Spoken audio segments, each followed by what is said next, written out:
the biggest enabler for any kind of teamwork is trust.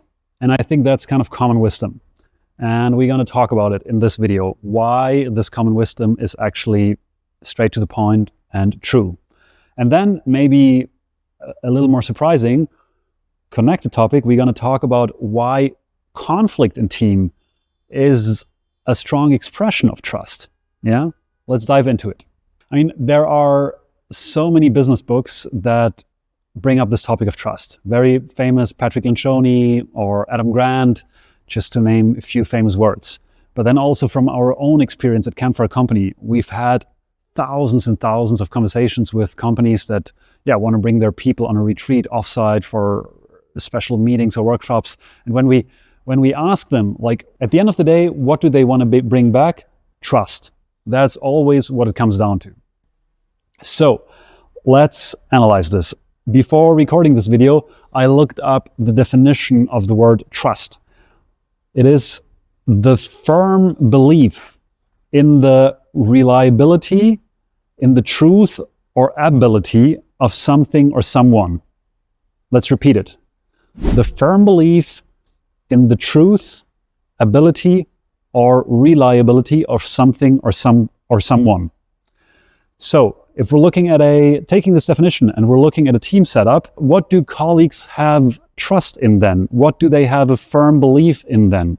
They have the firm belief in their colleagues' ability to take their opinion. Yeah, they have the firm belief that they can open up and truly share what they feel or think about a project, about goals, about any kind of situation. Their colleagues will be able to hear them, to acknowledge what they say, and it will be put up for discussion.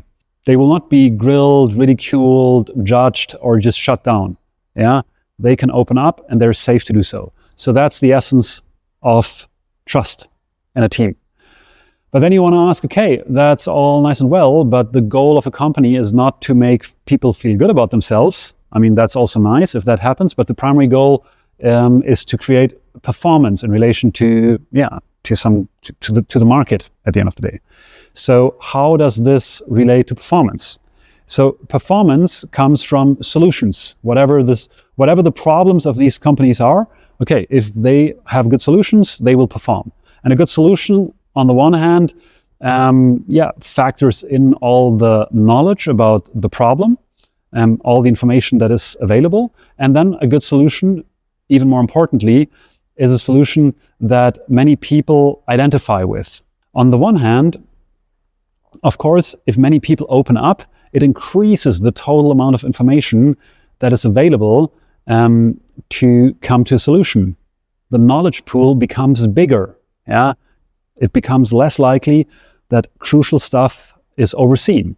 Okay, but then, more importantly, when you put a bunch of intelligent people, or also not intelligent, doesn't matter, into a room, and everybody opens up, then you have a big mess. You have a bunch of opinions, a bunch of feelings on the table, and they all need to be processed into a common statement, into a solution, into a common opinion. And this often comes along with a lot of friction, or in other words, conflict. And that is very, very important, that people go a little bit against each other. They really feel one another. They have a bunch of tough conversations, respectful tough conversations. And in this process, that takes a little while and can be a little bit painful, but in this process, identification with the solution is being created. Think about it. If you're voicing an opinion in a group, and at the end of the day, your opinion isn't what's going to be done. Yeah, the group agrees on another solution, but still, you've been heard.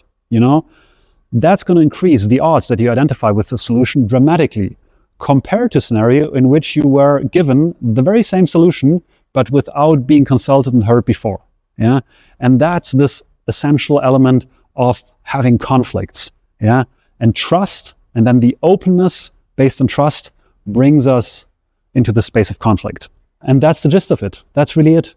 And of course, these processes are difficult to lean into and to experience. So if you have a busy day, full calendar, here half an hour, there 15 minutes, your brain switches between different topics, it's much more difficult to find into this space where you develop the openness and where you can have these good conflicts. That's why when you want to practice this, and when the group has maybe just recently formed or new members are in the group isn't just very experienced with one another, it makes a ton of sense to take time to go into a deeper workshop or to go on a retreat or offsite to really practice this and to come to a deeper level of trust that is then accessible also in these quick interactions in busy daily business.